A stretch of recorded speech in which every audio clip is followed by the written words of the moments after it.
Hello, viewers. Welcome to my channel Storyhouse. Everyone enjoy the story nicely. Let's get started. I'm a 43-year-old man, and my wife is 40. We've been married for 16 years, and we have 2 children, a 14-year-old daughter and a 9-year-old son.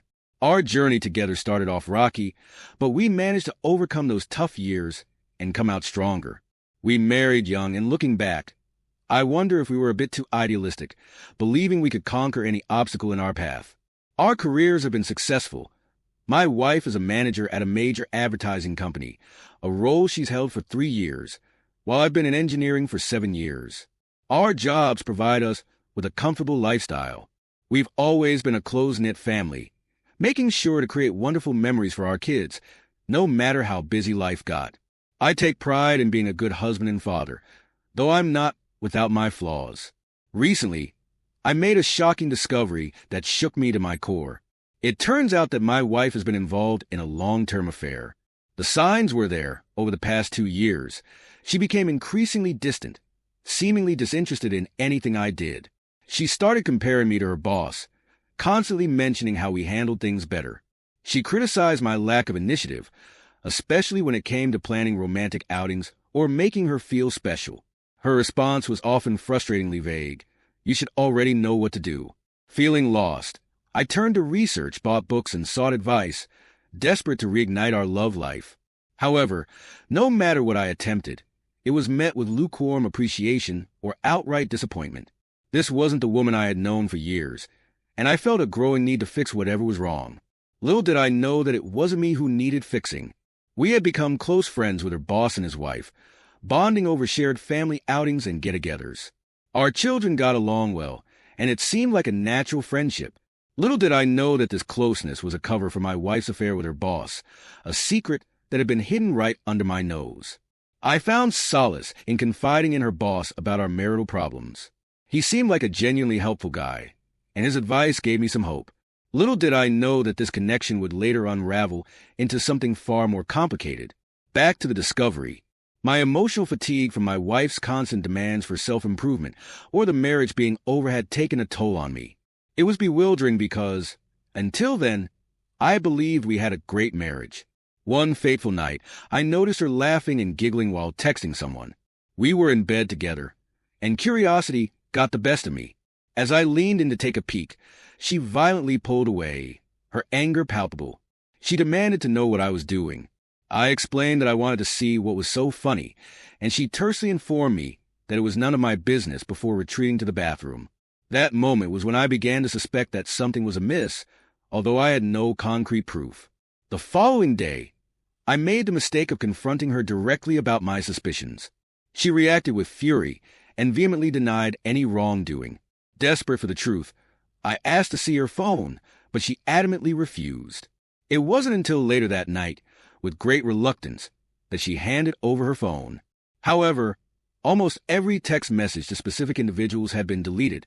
It was apparent because some conversations seemed inconsistent, while others were absurd. I returned her phone without further confrontation, biding my time.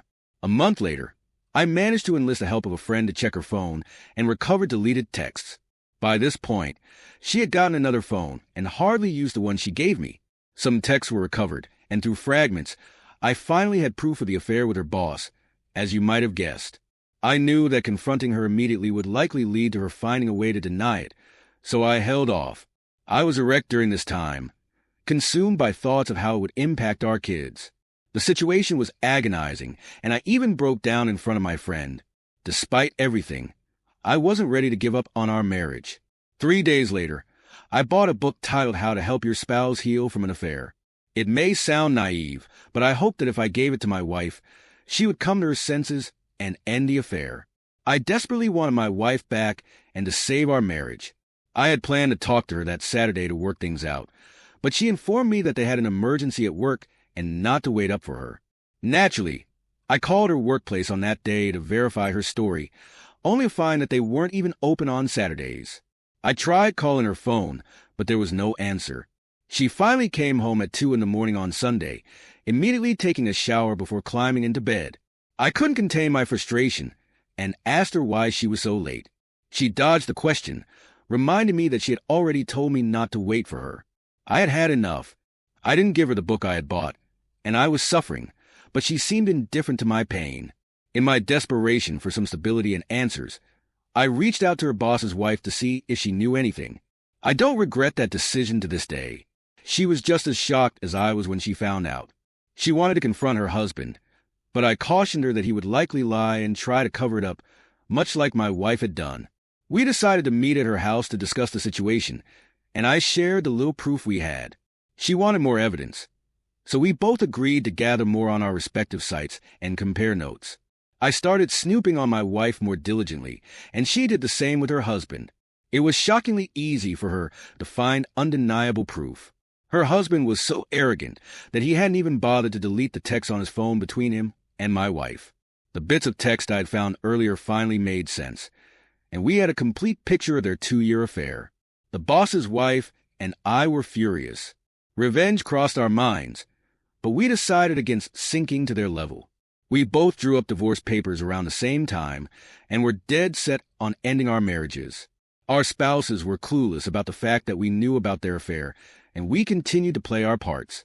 By the time we had all our legal affairs in order, they were at it again. This time, with the boss's wife's collaboration, we knew exactly where and how to serve them with the divorce papers.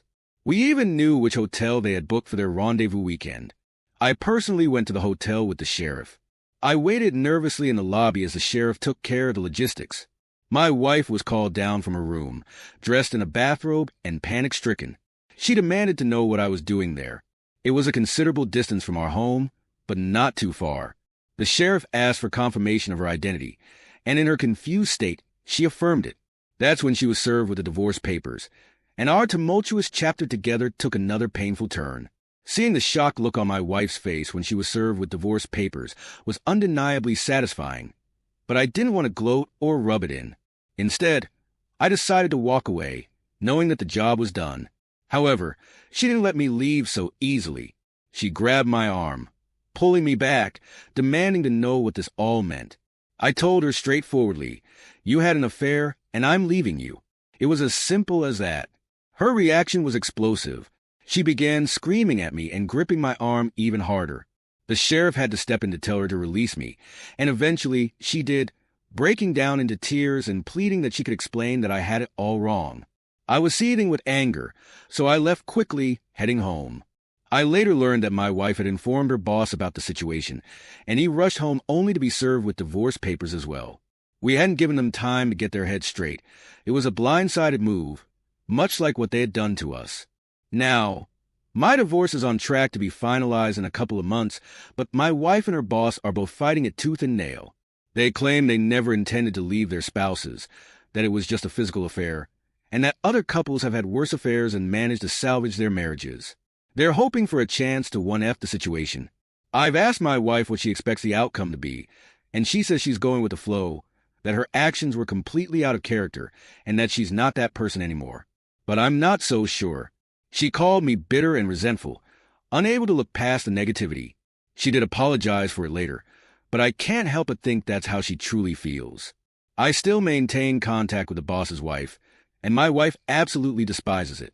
She believes I might have revenge on my mind, or that the boss's wife is influencing my decisions. She's repeatedly asked me to initiate no contact with her, just as she did with her boss. I've told her I think she's crazy. We haven't done anything wrong. So why should I respect her opinions now? Honestly, I think I'm done. I've lost respect for her, and she refuses to let go, actively trying to engage with me about her thoughts and processes regarding the affair.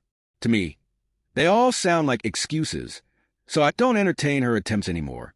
I've been grappling with my wife's request for therapy, but I've read stories where therapists have seemingly blamed the victim, and it made me reluctant. I thought, hell no. She also suggested reading infidelity books together, and I couldn't see the point if we're headed for divorce anyway. She's expressed a desire to be intimate, but I told her it felt like manipulation, and I wasn't going to be swayed by it. She insisted it wasn't manipulation. She just wanted to show me how much she loved me. I corrected her and said, "loved me," emphasizing the past tense. People around me, including my mom, are frustrated with my stance. They argue that people make mistakes, and that my wife realizes her love for me through her mistakes. They believe I shouldn't shut the door on reconciliation too quickly. But I've been firm in my response, telling them I won't be anyone's fallback plan. I'm caught in a web of conflicting emotions.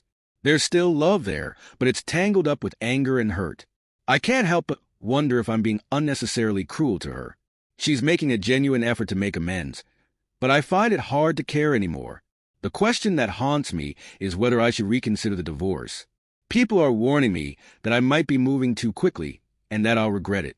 I'm stuck in a sea of uncertainty, not knowing what's real and what's not.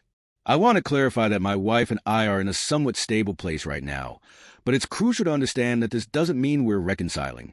I'm still determined to go through with the divorce. My wife, on the other hand, is begging for another chance and is going to great lengths to earn it. However, I can't easily forgive a 2-year affair. It's just too much to move past. We've attended a few therapy sessions together, not because I want to save the marriage deep down, but because I still care for her. One of those sessions was particularly helpful. It made me realize that my wife is genuinely remorseful. She hasn't handled the aftermath of her affair perfectly, but she's been making a considerable effort. The second therapy session, though, was a disaster. My wife got upset with me for continuously contacting the boss's wife, who will call Robin. She was afraid I might seek revenge. It was one of the angriest moments throughout this ordeal, and we argued extensively afterward because I refused to comply with her request to cut off contact with Robin. We resolved it when I promised there would be no revenge affair. While I don't owe her anything, she's still my wife until the divorce is finalized, and I want to uphold my commitments. I've continued attending a few more therapy sessions with her, not because I'm secretly hoping to salvage the marriage, but because I want to see her progress myself and, if necessary, participate in the process. It's worth noting that the therapist we've been seeing is an individual and marriage therapist. Despite our divorce proceedings, Robin is also leaving her husband, who we'll call S-Head. He's resisting the divorce just as fiercely as my wife, and we do confide in each other on those difficult days. However, I want to emphasize that there's no affair happening between us. We're just on friendly terms.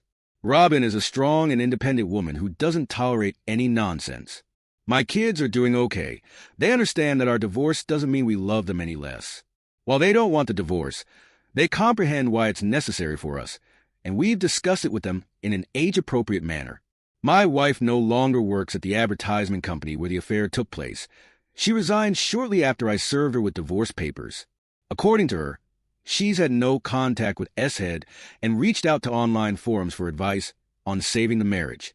I've spent some time reading stories here, and initially, I couldn't fathom why people stayed with adulterers. However, seeing my wife's efforts to become a better person, I understand the temptation. She's not a monster. She's just flawed and made terrible choices from which she's learning to grow. My wife has offered me everything under the sun for a second chance, even proposing a post-nuptial agreement. Strangely, I wasn't entirely opposed to it, but it would be a long road for me to even consider it as a possibility. She seems genuinely willing, but I'm not convinced it would benefit either of us in the end. A significant part of me wants this divorce as a fleeting sense of justice. It's the only justice I can achieve without stooping to the level of an adulterer. Lastly, my mom and I have reconciled after I revealed more details about my wife's affair. Now she's absolutely furious with my wife, having learned the full extent of what transpired. My wife's fear of a revenge affair has become a significant source of tension between us. It's clear that she's deeply insecure, especially when she compares herself to Robin, who is younger, successful, and attractive. This insecurity leads her to worry that I might seek revenge by cheating on her, a notion that I find both infuriating and hypocritical. It's baffling to me that she can lecture me about that two wrongs don't make a right principle when she herself had an affair. While she's not entirely wrong in her concern, I have no intention of following through with such revenge. Her paranoia about it only adds to the frustration. Whenever I plan to visit Robin, my wife's emotions go haywire. She oscillates between extreme sadness and extreme clinginess. It's become a pattern where she throws herself at me, likely to ensure that I won't cheat on her in return. I've rejected her advances each time, which only seems to exacerbate the situation. It's bewildering how cheaters can be so selfish, only focused on their own pain, while the betrayed have to navigate the wreckage left behind. Despite our impending divorce, our kids still maintain their friendships. I make sure never to visit Robin without our kids, but my wife continues to think that I'm capable of being as heartless as she was in taking any opportunity to engage with Robin romantically. It's honestly laughable. As for S-Head, he's living the consequences of his actions, begging Robin to take him back from the holiday home. I can't deny that seeing him suffer brings me some satisfaction. He hasn't tried to threaten me, likely aware of the leverage I have over him because of my continued contact with his wife. He's allowed to visit his kids whenever he wants, but he intentionally schedules those visits when he knows I won't be around. Currently, my wife has become extremely apologetic and has been showering me with affection. However, I've been brushing off her attempts at reconciliation because I'm not in a good place emotionally. We have a therapy session scheduled today, and I'm contemplating unloading all the pain and hurt I've had to endure due to her actions. The rage inside me is becoming overwhelming, and I'm not sure how much longer I can contain it. I've come to a profound realization about my marriage and my worth as a person. For years, I felt like I had wasted precious time on a woman who seemed to devalue me. Despite the wonderful kids and cherished memories we created together, I now understand that I deserve better. My wife's betrayal and the way she treated me when she found someone else's attention were hurtful and demeaning. She invested her energy elsewhere, and it took me a long time to accept that I deserve more than that. Now, she's desperately trying to keep me in her life. She's putting effort into us, something she didn't do before. She's become adventurous in bed, something we lacked previously. I'm realizing how much I missed out on. I'm also aware of the explicit nature of her texts with the other man, and it pains me to think about the extent of their intimacy. She's giving me space, being supportive, and respecting my boundaries. She treats me like a king now, something I wish she had done before, but I had to remove her from the pedestal she was on.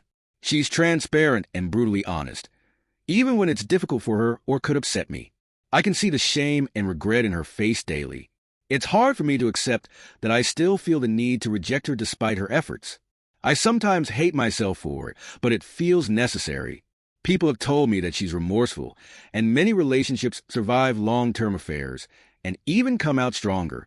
They've urged me to consider a future together and see the positive aspects of her change. But my answer remains the same. I will not accept disrespect. While I may have been willing to consider reconciliation in the early stages, I've since awakened to the reality that it's not the right path for me. I'm going to enjoy this Christmas with my entire family, and then I'll move on from my wife. I've decided to stop listening to the excuses I created in my head to rationalize staying in a relationship that no longer serves me. I'm moving forward and letting go entirely of the idea of being with her. We will not be dating again or given another chance. We're over for good. I want her to find happiness, but I now realize it won't be with me. Today, I made a call to Robin and extended an invitation for dinner after the holidays as a gesture of gratitude for her unwavering support during my lowest moments. She graciously accepted, and I couldn't be more appreciative. Our bond has been a lifeline for me throughout this challenging journey, and I feel compelled to express my thanks. I want to make it crystal clear that this dinner invitation isn't part of some elaborate plan or hidden agenda. My emotions have been a tumultuous whirlwind, and the thought of pursuing another romantic relationship hasn't even crossed my mind. As far as I'm concerned, it's just dinner, nothing more, unless both of us feel otherwise.